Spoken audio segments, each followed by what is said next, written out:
Kenapa hatiku cenat-cenat tertarikmu? Dalam sejarah sastra Indonesia, terdapat suatu peristiwa penting yang jarang dibahas. Tetapi, peristiwa ini membawa pengaruh besar terhadap perkembangan sastra di Indonesia. Peristiwa ini disebut sebagai lahirnya majalah Horizon 1966. Halo, perkenalkan nama saya Nihayat Husna dari Program Studi Pendidikan Bahasa dan Sastra Indonesia yang akan menceritakan bagaimana sih peristiwa lahirnya majalah Horizon yang membawa kebangkitan kesusastraan di Indonesia. Tahukah kamu bahwa kehadiran majalah Horizon ini bukan sekedar untuk menyambah majalah yang ada di Indonesia, melainkan membuka ruang yang baru bagi sastrawan untuk menciptakan karya dan mendorong pembaruan kesusastraan di Indonesia. Untuk memahami mengapa Horizon begitu penting, kita perlu melihat kembali keadaan sastra Indonesia pada pertengahan tahun 1960-an. Pada masa itu, kehidupan sastra berkembang di tengah situasi sosial, politik, dan kebudayaan yang penuh dinamika.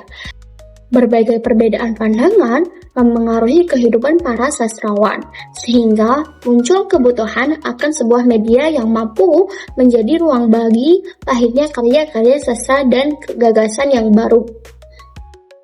Untuk menjawab kebutuhan tersebut, pada Juli 1966, terbitlah majalah Horizon di Jakarta. Sebelum penerbitan perdananya, dibentuk terlebih dahulu Yayasan Indonesia sebagai penerbit.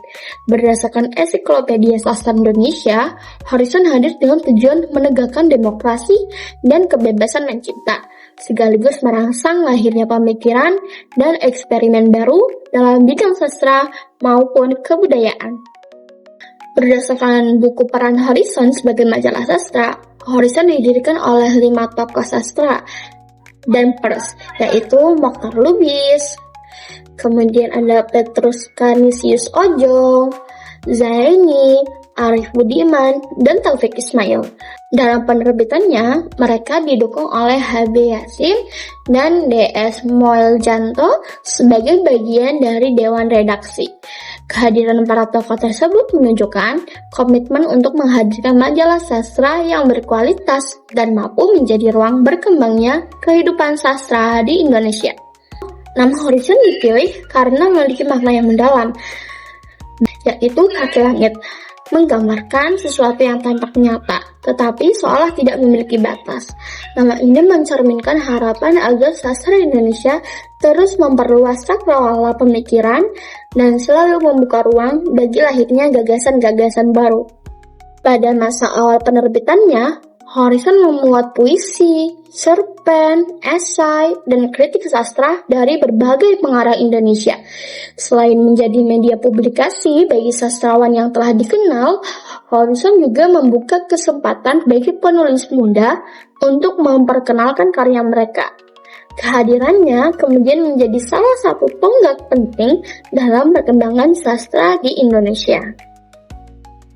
Dengan demikian, lahirnya majalah Horizon pada tahun 1966 merupakan salah satu peristiwa penting dalam sejarah kesusastraan Indonesia. Kehadirannya membuka ruang baru bagi para sastrawan untuk berkarya, memperkenalkan gagasan, dan mendorong lahirnya pembaharuan sastra Indonesia. Sehingga kini Horizon tetap dikenang bukan hanya sebagai sebuah majalah, melainkan sebagai tonggak penting dalam perjalanan sastra Indonesia. Nah, udah tahu kan gimana peristiwa lahirnya majalah Horizon sebagai tonggak kebangkitan kesusastraan di Indonesia? Oke, sampai sini aja ya pertemuan kita. Bye-bye!